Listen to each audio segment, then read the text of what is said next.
But very often we see there's ego is a big part of SEO, which is a problem. I think sometimes we need to balance out the ego versus outcome. If zero conversions are next to it consistently, think of how you can actually monetize it or do something with it. Hey, I'm Joe Fier, and welcome to the Hustle and Flowchart podcast. This is where we talk all about building businesses so they give you the freedom and fuel for your life. I'm not here to help you build $1 billion business, but I am here to help you create a business with systems that work for you so you can make more money than you need just by working part-time. You know, I was a chronic hustle mode kind of guy, and I want to share my experiences and mentors I've met along the way to help you reframe things to be the most effective as an entrepreneur. I wish I had this guidance and insight when I was younger, so that's what I'm doing here for you. Please share and enjoy. Hey, it's Joe. I'm back with another episode, and this is a kickoff to an SEO-focused series of podcast episodes with my friend Gert Mellak from SEOleverage.com. This guy has been my mentor and coach and basically the guy that is everything expert when it comes to SEO for years now. With Matt and I, previous co-host and business partner with our old website, he was the one, he and his team have helped us optimize our websites to bring a bunch of organic and referral, all this SEO traffic to grow our email list, to grow our podcast and our brand, to help us grow our conversions for our own products, but also as affiliates for other products. And I'm bringing them back here to kick off a series of episodes on SEO that are going to help you understand what to do in this wild world right now of SEO that's changing rapidly. And it's mainly because of AI and all the different ways that we can now create content really quickly, but also Google and Bing and all the different search engines, ChatGPT.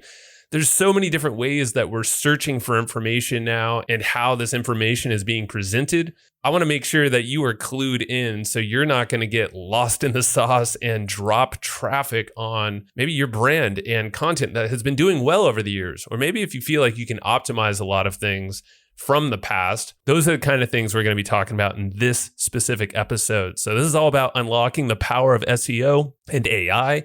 Some strategies that you can use right now so you're aware of what's going on right now with SEO and AI, the basics of those two and how you can optimize it. There's tools that he gives you, a lot of them that I've been using that are kind of blowing my mind.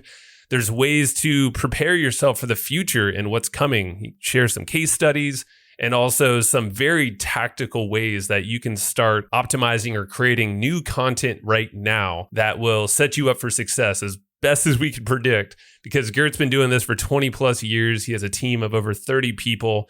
SEO Leverage, these guys are the go-to. So definitely go check out what Gert's doing and his team. If this resonates with you, go hit him up at SEOleverage.com.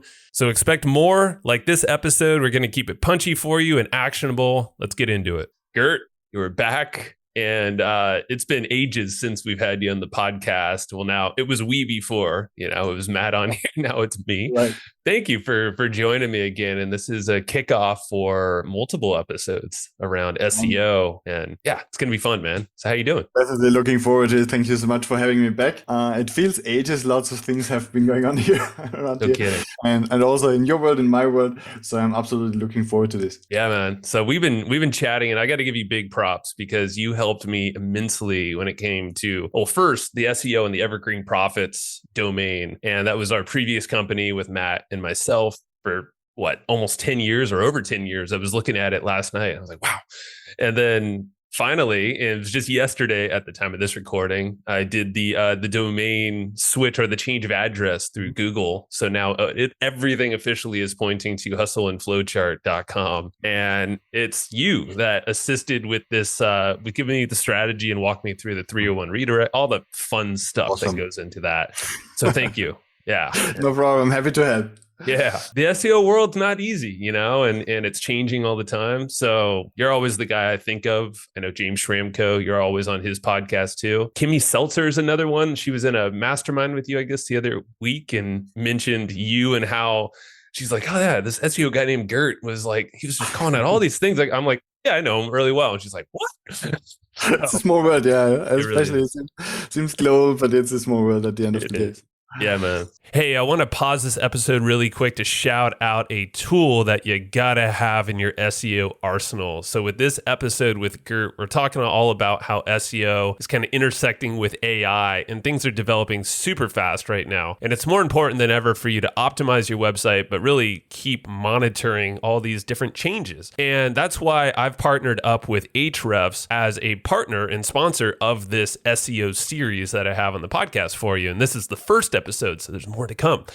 And the cool thing is Ahrefs is a tool I've been using, and Matt and I, over the years when we did this thing together, we used it for many years for ramping up our SEO, our organic traffic, and really having a finger on a pulse of what things are going on. There's a free tool that I want to make sure that you have in your arsenal, and this is what they want to also provide to you because it's super helpful. It's called the Ahrefs Webmaster Tool. And it's a free tool. It's totally designed for you to maximize your SEO performance and keep your finger on the pulse. So it gives you 140 common SEO issues. It kind of helps scan and monitor your website. It gives you expert advice on how to fix them and then continue to monitor your SEO health over time. So totally free tool. I highly recommend you getting it. You can go grab it at www.ahrefs.com/AWT, and I'll spell that out for you so it's super clear. It's www.ahrefs.com/AWT. So go grab that tool and let's head back to the episode with Gert. I guess, where do we start? Because like right now I see where there's old SEO tactics, and I don't know if they're really old or not, but we have AI and all this content that we can create, I guess, seemingly very simply now, but doesn't mean that it's great for SEO or it's going to work. Seeing algorithms change, Google and the way that they're going to start presenting search ranking or, results. Yeah, I guess, what's the lay of the land these days? I guess we'll start there from you. I think the status right now is that every day things can change. I'm pretty much used after so many years in SEO to a moving target, but right now it's like going crazy because you don't really know what's going to come next week. We do have obviously some ways to test what seems to be coming. Specifically, Bing was a little bit faster with this and starts rolling things out. Google is more careful with their brand, I think, and what could hurt their brand and very reluctant to put things out there right away. But they have experiments running that we can test. We see some results. We see where things are going. And it is true, SEO has never been changing so much as we anticipate it's going to change now. It's interesting. You were just saying, you have access to the new Google. The labs, the search labs.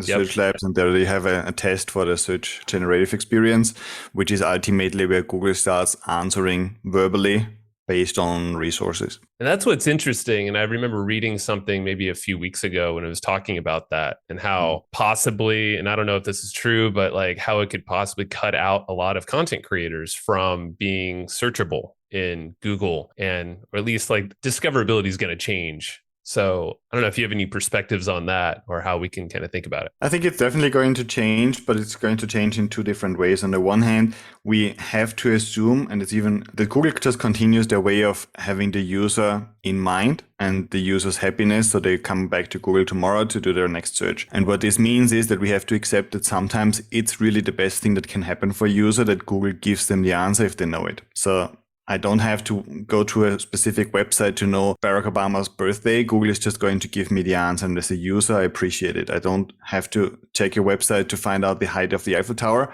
It's going to give it to me even before I press enter in the search box, and I'm happy with it. So there are going to be certain searches where Google is just going to give the answer as they already are doing with featured snippets, with these kinds of immediate results, immediate responses.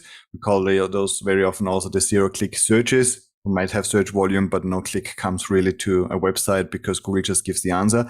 I think this trend is definitely going to continue because it's just good for the user in most cases. On the other hand, we also know that a large percentage of searches that Google gets today with the current version never have been made before. Google puts out statistics regularly, how many new searches they see every single day. I don't remember exactly if it was like 10, 15, 5%, something around this. This number, I believe, was the number of searches of queries they never have seen before. So if you think about keyword research, and this is what I base everything on, I think these times are definitely over, and now more, because when we start talking to AI engines, we're going to have very, very different ways of searching, because I'm going to tell this search engine an entire story to make sure it has enough context to find the right answer for me. So there is going to, at the same time as traffic can be expected to drop, at least temporarily, what we can expect is that there are going to be tons and tons of queries coming up that we had never seen before, because the way we search is going to be very different. If this one thing is going to balance the other thing out, it's going to be expected how people really react, for which searches the search engines actually push the chat, how many people actually use it, do they like it, do they not like it. There's so much in there right now. But what we definitely already know is that we absolutely, if somebody hasn't been looking into topics like semantic search and being very explicit about what they do, and we might come into tactics a little bit later, I think the best time was last year, the next best time is today. Nice. Yeah. It's like, it's the whole tree analogy, right? Like plant the tree 20 years ago, do it now. Absolutely. And it seems like whenever these big shifts are, it's like, as long as you're right there, understanding what's going on and understanding user behavior. And you mentioned something interesting, because I have changed, and I think a lot of us, with ChatGPT and the way that we prompt that. I mean, I find myself using that as the search engine a lot of times now instead of Google, but unless it's like some specific local thing or something like that. But it's the way I'm searching is different. Like, I'm thinking differently now, and I'm putting way more context into that search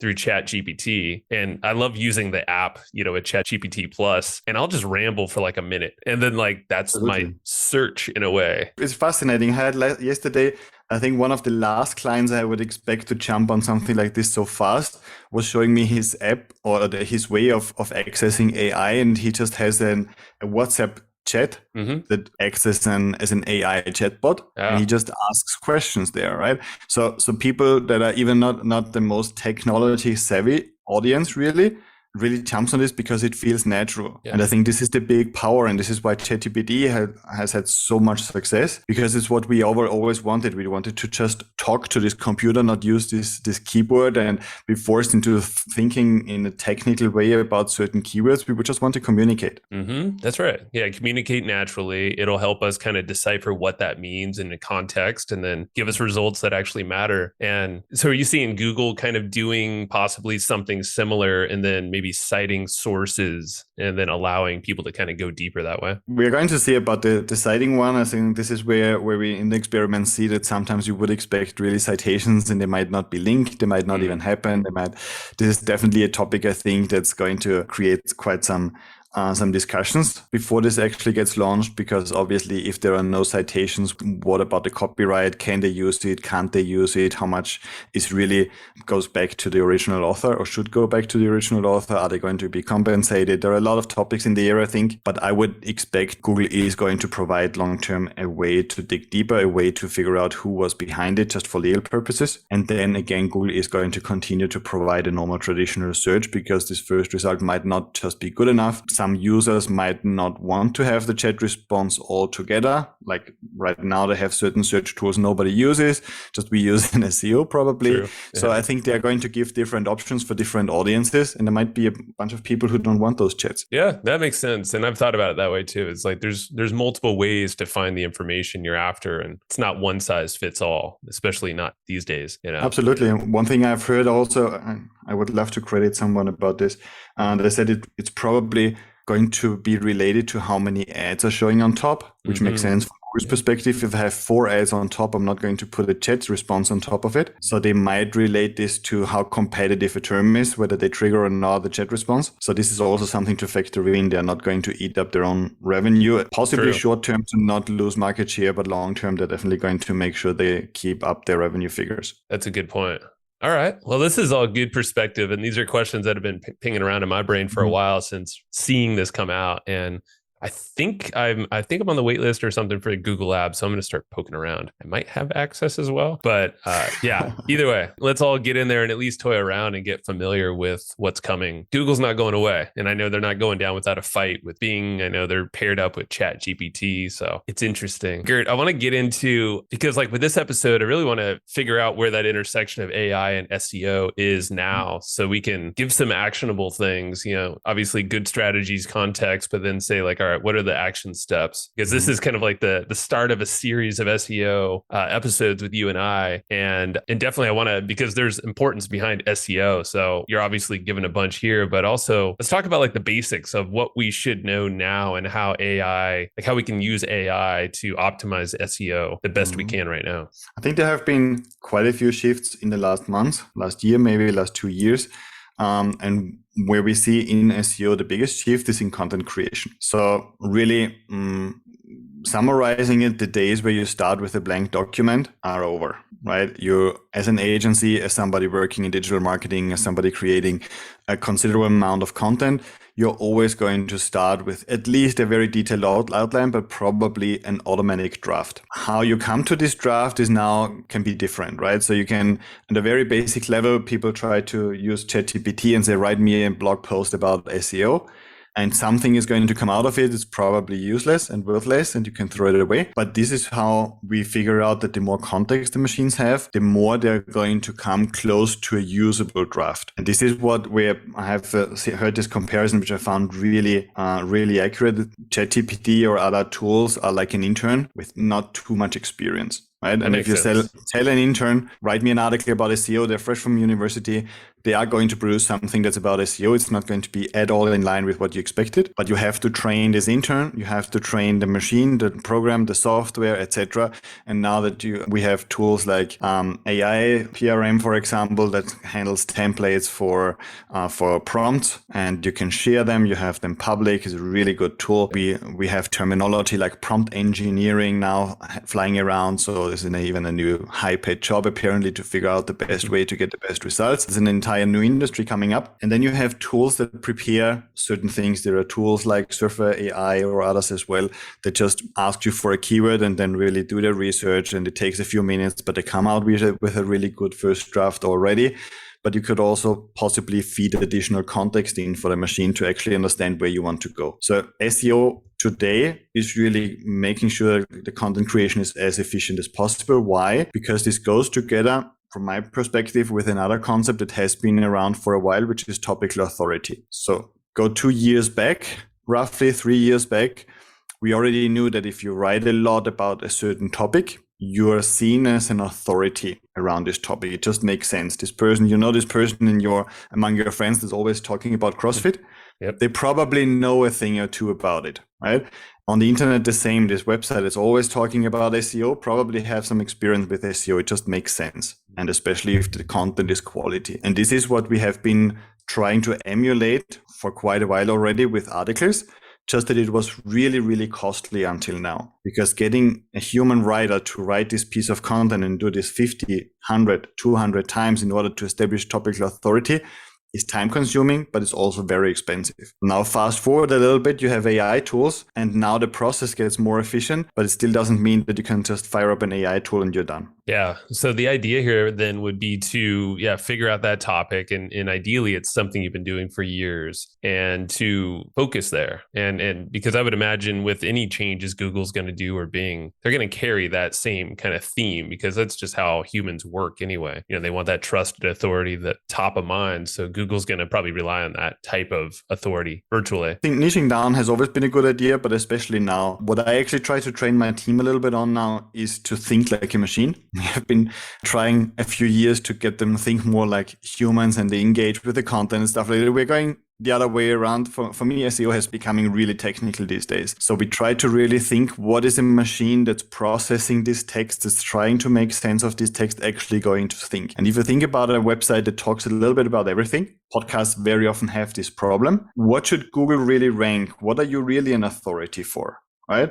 where should they really trust you talking on one episode about SEO or 5 episodes versus thousands of other sites that are completely focused on SEO? How are you going to establish that your content should still rank? And these are questions that are not easy to answer. So if anybody has a chance to niche down and to say, look, this is the core of what I'm doing. I could be talking about digital marketing and affiliate and all these kinds of things, but the core of what I'm doing is really this. By all means, stick to it and establish this topical authority, because it's going to be easier for the machine to make sense of it. That makes sense. So when it comes to the tool, and what was it, AI PRM, right? And thanks for the recommendation, because I have been using it for a variety of things. And so that's like it's a free and a paid plugin that plugs into ChatGPT. And yeah, it's essentially, it has all these predefined prompts that are rated and reviewed already for you to kind of search, and super powerful. So thanks for that recommendation. So how would someone, and like you said, it's still kind of like an intern, because yeah, the more you train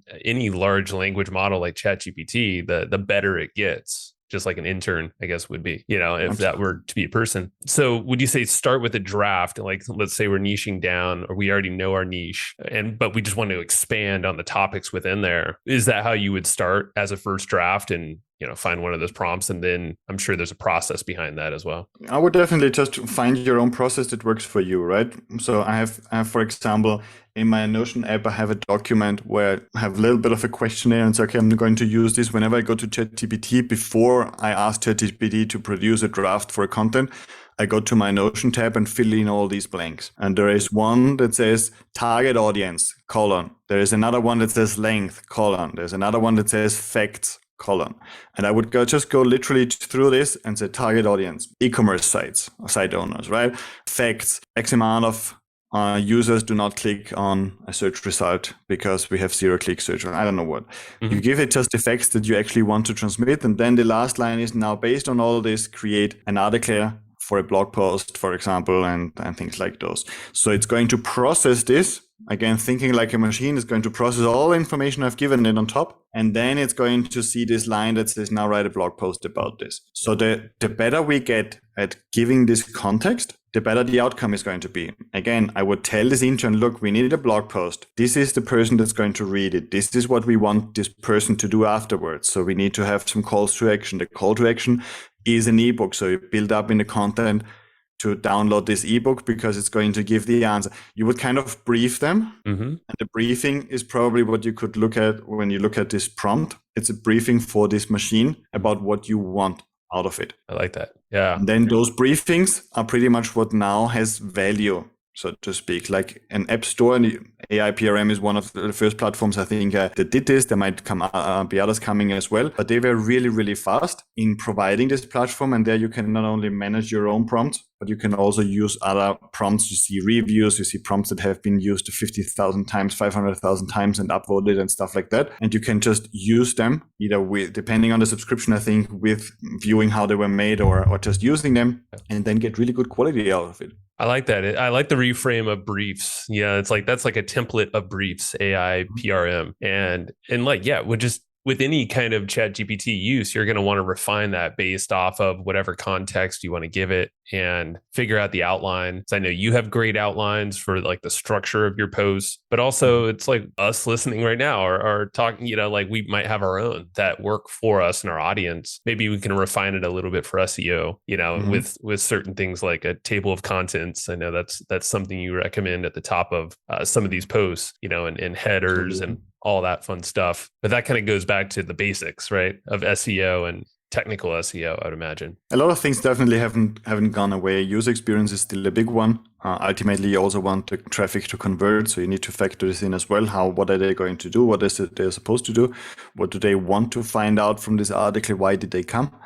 Don't hide it too far at the bottom. Usually what we see, and this is in general, now with the machines processing this and trying to make sense of everything, whatever goes first is more important. And this is when you think of the structure in an article, for example, something that's at the beginning is going to be more important. If you're in a subsection, something that is close to the subheadline is going to be the important part. And once we start paying a little bit more attention and trying to really scan this article like a machine would, we sometimes say, okay, of course I'm not ranking well because this is in the last sentence of this article. it doesn't seem as important as I thought about it. So obviously it's not going to rank well. Yeah, that makes sense. Yeah, the structure, and that's what I'm thinking of my website now, because after this whole transition, there's so many modifications I want to do, but I want to just waiting for Google to, see that whole change of address. But that's my own situation right now. But I'm sure there's a lot of folks that are, there's things to optimize. And how would you go about, and maybe this is back to the basics a little bit, but for someone who does want to optimize what they have currently, and they know they have some great articles out there, are there suggestions on how to identify which articles or, posts that could be really helping them, but they can optimize with the use of AI and some of these tools you're talking about? It's a really good question, because a lot of people come to us with 500 or 5,000 blog posts. They have been building up over time. And the question is, okay, I can't do everything at once. Where do I have the 80-20? That are going to give me the fastest impact. From our perspective, we were never traffic driven, but also always conversion driven. So for me, it's important to establish what are those blog posts that actually drive the right audience in. You might have huge amounts of traffic, but maybe it's useless traffic. So unless you establish the conversion rate you get from those articles, I couldn't even start telling you which articles probably are a good idea to start with. And once we know which articles are the conversion drivers, or at least drive an engaged audience in, then we can look at the articles that have the best potential, articles that have been going down in the last months in traffic and visibility. Might be a reason why this happened. I'll see which articles got the most backlinks from other websites, links coming into their articles. Why did they come in? Have they stopped coming in? What's happening there? So then really the analysis process starts, because ultimately what you definitely want to avoid is that you just have somebody in your team go blindly through 1,500 blog posts and say, refresh them all. And then in 2 years we are done. And in 2 years, the situation is completely different. We always want to make sure that the resources we put into SEO have a why behind them. So we literally tell clients, we want you to touch this article. There's a why section, and the why we fill this in. So I have my team trained to always be able to justify why we think it's a good idea that they spend time on this, or we spend time on it for them, because this is a conversion driving piece. This is a bottom of funnel content. This is driving in the right audience. We had in the past, we had many more conversions than we have now, because it has gone down. All these kinds of things are then a good reason and set everybody up for success to actually do a good job with this piece. Yeah. And I remember you doing a deep dive with Matt and I on the old Evergreen Profit site. And you did you and your team did this massive audit that allowed us to see, wow, there's a lot of content for one. And partially it's because we have so many, podcast episodes, but there are ways to optimize those. And based off of conversions, we have lead magnets and things like that we were tracking. So you did help us identify a lot of those, and it made it way simpler to go through and optimize those from basically best to worst, I guess, and put them in a ranking order. I think it's always also sometimes a relief. We had recently a website where we actually asked them to remove a lot of articles that dropped in traffic, but they were useless articles. They had nothing to do with their core business. And this is always when Google has too many dots to connect, as I usually say, the image gets blurry. So they can only connect so many dots and still know what you actually want, what kind of traffic you want. But if you start talking about everything, you really need either to have a perfect structure, which is hardly the case, or it's easier really to get rid of some of those traffic, because the traffic isn't doing anything anyway. Yeah. Right. So, and sometimes it's really a relief when you say, okay, I've got 1,500 articles, but 500 of them are not doing anything. They never drive conversions. They have huge bounce rates because people see they're not at the right place. Why not look at them and maybe get rid of some of them? That's a smart idea. Just because it's not helping your business anyway. And this is then also sometimes a relief. It's okay, it's not 1,500 anymore. Now it's 1,200 or 1,000. And this is already a little bit more manageable. Now let's do the 80-20 again and say what's still driving conversions and where do we see SEO potential short term. That makes sense. So it's, based off of conversions and bounce rate. You mentioned that. And I know Google looks at that because they want user experience, time on site. They want you going to multiple pages within that domain to show it does depend on the search intent, right? A high bounce rate on an article talking about the height of the Eiffel Tower is normal. Sure. Nobody's going to read the entire history. We need to be careful and see this in context. So bounce rate is not a metric per se, but it does indicate very often that people are not finding what they're looking for, or might expect something, a different website. So if you suddenly talk about cancer treatment, they might read this article, but they see this entire site is not about cancer treatment, so I move on. That makes sense. Not relevant for me for going deep. There you go. Yeah. Mhm. Okay. This is great context, man. And it's great for all of us because I can already picture there's some high traffic pages and posts from our old site that I was looking in Google Analytics, which by the way, I know there's a Google Analytics, 4 coming out. So make that change, y'all, if you haven't already, because that's where the data's at. So you need to have that hooked up. Definitely, yeah. Yeah, so there's already pages in my mind. I'm like, those aren't really relevant anymore. And they were written, 5 years ago or something. High traffic, but I'm like, I don't know where it's going or why it's even here. So I'll be doing that audit soon for sure. Yeah, I think sometimes we need to balance out the ego versus outcome. It's good for my ego that I get hundreds of visitors or thousands of visitors to this article every month. If 0 conversions are next to it consistently, think of how you can actually monetize it or do something with it, or maybe redirect it to another site and get a deal or something. There are probably ways to still make it work for somebody if it's not you. That's a good point. But very often we see there's ego is a big part of SEO, which is a problem. Mm-hmm. Yeah. I guess to kind of wrap up this first episode, I'm curious of any tools, and things that we can do actionable or must do and have things in our arsenal. Things like I mentioned Google Analytics. I mean, that's a pretty basic one, but still it blows me away with how many people don't have that installed. And these are companies that just don't know what it is, or at least how to even, the metrics that are in there. We mentioned some of them, but things like that. Maybe Google Search Console is another one. I know I dealt with all that. So I guess rattle off some of the basics and maybe some other things that you use that are kind of must have. Yeah, absolutely. Google Analytics for conversions, conversion tracking. It's really interesting. 7-figure businesses coming to us without conversion tracking in place, 8-figure businesses sometimes with no conversion tracking, affiliates not tracking clicks, they just track revenue. A lot of information really getting lost just because the tracking isn't in place. Google Search Console, definitely, as long as they still give us search queries. I don't think it's going to be too long with the chat features coming, etc. But they still give you an idea what kind of terms you're visible for, what kind of click rates you're getting, etc. So this is definitely one. And one I usually recommend at the beginning anyway is Google, because what people very often don't do is Google the thing they actually want to rank for. So they have a good idea in mind. They want to be ranking when somebody types in Life Coach Miami, but they never Google this themselves. Because if they did, they would see what it is that Google is looking for. And then they could produce something similar. Sometimes we see people just putting out what they think is the best content they have ever created, and it takes them a week just to then see it sits on page 5 of Google where it's not doing anything because it's not what Google was looking for. Maybe Google was for a listicle and you have a 5,000 words article, right? Mm-hmm. Maybe Google is for a comparison site and you're just not a comparison site. You're just one of those providers, right? Maybe Google is looking for an e-commerce site and you're a blog. Very often people have a strong mismatch between what they actually have and what they want to achieve, where it's just not compatible, and you need to go a little bit around, find a workaround to get what you want. So very often the first big start before you look into tools or keyword research or whatever, get clients really feeling prepared for SEO, but not getting results. Why? Because they didn't even do the first thing, which is Google what you think you should be ranking for. Makes sense. If you're absolutely sure this is the term that brings in buyers, and it's not just an ego-driven term you want to be number one for because you were the first or the best or something like that, then definitely see what is it that Google is looking for. Check out at least the first 3 results. This is going to give you a good overview what Google thinks people want. And then see, is it actually realistic that you can provide something like that? Makes sense. That shows you the context and the style of the page and structure and the actual intent of the people, because it's going to rank the results that people want. I mean, so Google's the best at that. Yeah.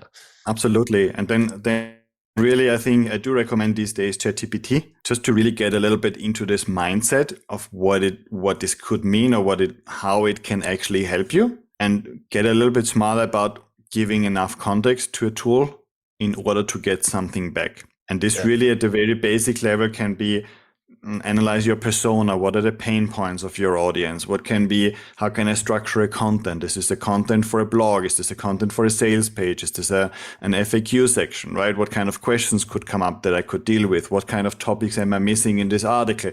All these kinds of prompts can actually help you produce a piece that has a very good chance to rank, but then also be prepared to then rework this manually, factor in your own stories. Storytelling has been in the media for years now, and still people are not thinking of it, right?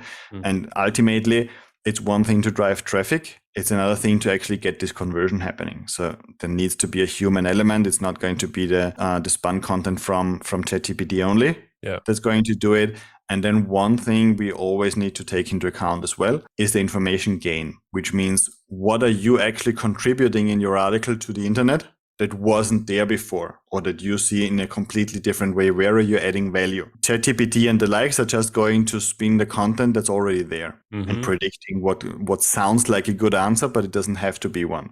But the moment you start adding like a story with one of your customers or a case study, or say, look, we did this, we did that, describe your story a little bit, this gets really personalized. And this is where the information gain is. And I think this is going to be one of those things that's going to spread apart the AI only content, but people just copy and paste, and they sometimes literally copy like footprints or footers from ChatGPT into their blog post without even reading it. And the ones that get a very efficient content process going, but still have this brand personality, this experience coming across. I like that. Yeah, because it's very simple to fall into the trap of just coming up with a whole blog post based off of like 5 keywords. And I know that AI, PRM, a lot of those prompts are just like, hey, just describe the topic. And it's like, well, and the way I've been using it is like, no, I'm going to put way more context in there, maybe even a previous blog post, and have it kind of alter it using one of those prompts.